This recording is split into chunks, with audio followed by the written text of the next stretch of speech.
This is Matthew Cratter from Trade University, and today I want to answer the question, is it safe to leave US dollars or euros or yen or any kind of fiat currency on a crypto exchange or a Bitcoin exchange? And before I start, I just want to say that none of this is legal advice or investment or tax advice.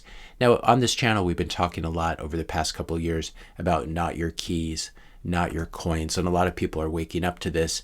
There have been all the problems at Celsius, and now we've been talking about the problems at BlockFi for the last couple of days. It looks like BlockFi is probably insolvent and is seeking this bailout from FTX for that reason. So I've been getting the question, we do know, and we've talked about how it's not safe to leave your Bitcoin on an exchange or even with a lending service, not your keys, not your coins. You're taking very large risks doing this. And so the question has come up, do you think it's safe to hold a significant amount of US dollars, dry powder, on a cryptocurrency exchange to be ready to dollar cost average and buy the dip? Is this safer than holding crypto on an exchange? That was a question from Dale Wiggins. Paul Schuler had a similar question.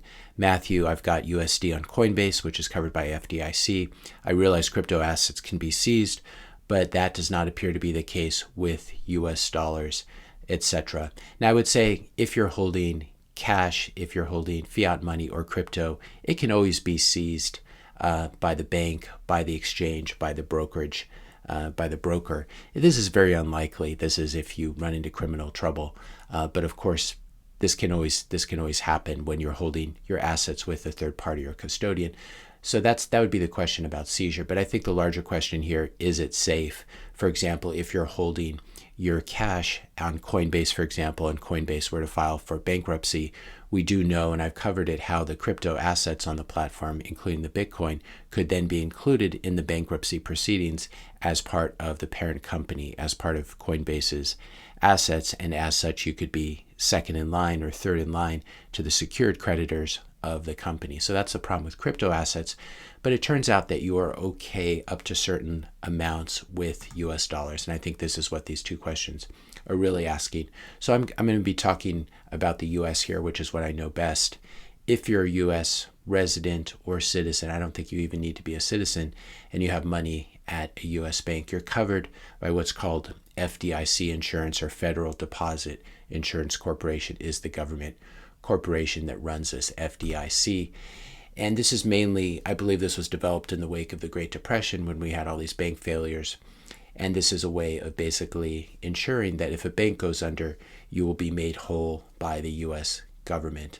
So this coverage goes up to $250,000 per account or per owner. So for a single account, $250,000 per owner. If you have a joint account, if, for example, with your spouse, this could go up to $500,000. So it's $250,000 for one spouse and $250,000 for the other spouse. And then you may be able to include separately any IRA or retirement accounts you have at the bank. This can get a little bit complicated. But the general question is, if you're an individual, you should be covered up to $250,000. And if you're in a joint account with your spouse, you should be covered up to $500,000. And this is in US dollars. Then the question always comes up, are there enough funds available at the FDIC to make everyone whole if we have a whole bunch of bank failures? I would say probably there are, but it ultimately doesn't matter because the US, as Neil Kashkari reminded us in March of 2020, there's an infinite amount of cash at the Federal Reserve. If there were ever a problem, some piece of the US government would make the FDIC whole, assuming there weren't enough funds already there. The US government can print its own money, so this is not a problem. Of course, printing more dollars devalues the dollars in everyone's pocket, but you don't have to worry about the FDIC being insolvent. I don't think this is a real concern because they can always be made whole by other parts of the government, either by printing money or by tax receipts and government revenue. So how does this apply? I'm going to be looking just at Coinbase in this video. So this is from the help, the FAQ at Coinbase, and this is what they have to say about FDIC insurance. To the extent U.S. customer funds are held as cash, they are maintained in a pooled custodial account at one or more banks insured by the FDIC. Our custodial accounts have been established in a manner to make available pass-through FDIC insurance up to the per depositor coverage limit then in place. So currently $250,000 per individual, as we said. FDIC insurance, pass-through insurance, protects funds held on behalf of a Coinbase customer against the risk of loss should one of these banks fail. It does go on to say that FDIC insurance is contingent upon Coinbase maintaining accurate records.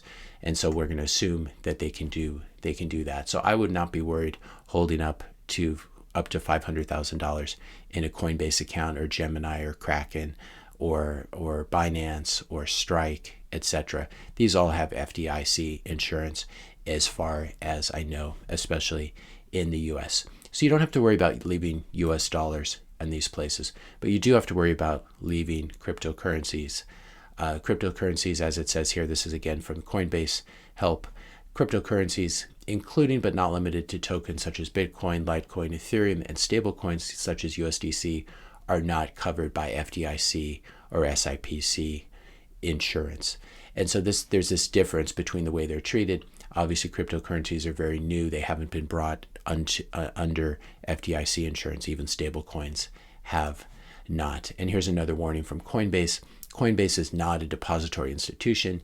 And if you're using a USDC, in other words, a USDC, a US dollar, a stablecoin wallet, it's not a deposit account. That USDC wallet is not insured by FDIC or SIPC. So basically, the only thing that's covered by FDIC insurance at any of these large US crypto exchanges is US dollars, not US dollar stablecoins, but USD itself. Now, people always ask, well, does Coinbase have insurance for everything else? They do have insurance against someone, for example, hacking into their hot or warm or cold storage. But this insurance is very limited. Here it says what percentage of assets intended to be covered by your policy are covered. We carry, and then Coinbase answers, we carry an annually renewed commercial crime policy that carries a $320 million limit per incident and overall, with Coinbase Global as the named insured. Now, this sounds good until you realize how many assets under management are on the Coinbase platform, currently 256 billion. So this would only cover a tiny, tiny fraction. And again, this is not if you mess up your credentials. For example, if you're not careful with your password and someone hacks into your account and moves your crypto, you may not be covered. But this is more if they're holding something in cold storage and a rogue employee tries to steal the money, for example. But we can see here that $320 million overall would never cover even a small fraction of the $256 billion of assets on the platform. I assume a lot of this is fiat, but a lot of it is also cryptocurrency as well. So this insurance is never enough at these places. And this is one reason it's very important never to leave your cryptocurrency or your Bitcoin on an exchange. So is it safe to leave US dollars on an exchange to do limit orders? This is something that I've talked about that I've been doing. So for example, right now I'm working a limit order to buy some Bitcoin at 17,500. I'm not going to tell you what exchange it's on. This is what a limit order looks like. It would be, for example, buy one Bitcoin at 17,500 limit. And what this means is the most I'm willing to pay is $17,500 per Bitcoin. And then I can specify how many Bitcoin at that price. Now, in order to have an order like this executed, I need to have that $17,500 in there, plus a little bit more, call it 30 basis points more, 20 basis points more, whatever it is, to cover trading fees. So it's important that the money is there. This is an order that's being worked. In other words, it's a live order. And if Bitcoin trades on the particular exchange down to 17.5 or lower, I will be filled on this order. So it's important to have US dollars sitting on an exchange if you're going to do limit orders like this. So here's the solution that I've come up with, and I've talked about this in YouTube comments, the comment section, but I haven't made a video about it yet. So Coinbase, for example, just to use them as our example, you can move money in there, you can ACH money, and in that case, it's available to trade instantly, but you can't withdraw it. So let's say you move money in, you ACH money in, and the money's there, the US dollars are there instantly. You can buy Bitcoin with it, but then you can't withdraw that Bitcoin for 4 days. At least that's what they're showing for my account. If you leave Bitcoin on there and you have the bad luck that something happens to Coinbase or they get hacked or they go out of business, which is fairly unlikely at this point, you would not be able to get access to that Bitcoin. So you've got that 4-day window of exposure. So this is the solution that I've come up with, and I've talked a little bit about this, as I said, in the YouTube comment section. Move US dollars to Coinbase or whatever exchange you use. Let it sit there as US dollars. Wait 4 days or whatever the settlement period is, where the money settles there, and then you're able to withdraw it. Buy Bitcoin once it's settled, and then immediately withdraw it to a hardware wallet. So what this does is it takes advantage of that FDIC insurance up to 250 or 500K, but still allows you to immediately withdraw your Bitcoin as soon as you've purchased it. So you can call up your exchange, find out what the settlement period is.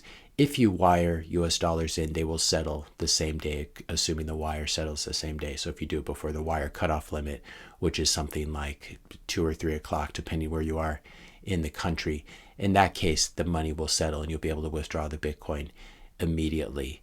But if you ACH it in, then there's this longer settlement period. So this is the best solution I've found that takes advantage of the fact that 250 to 500K is covered by FDIC if it's US dollars, and then you let it settle. You can let it sit there. If something were to happen to Coinbase, FDIC would make you whole.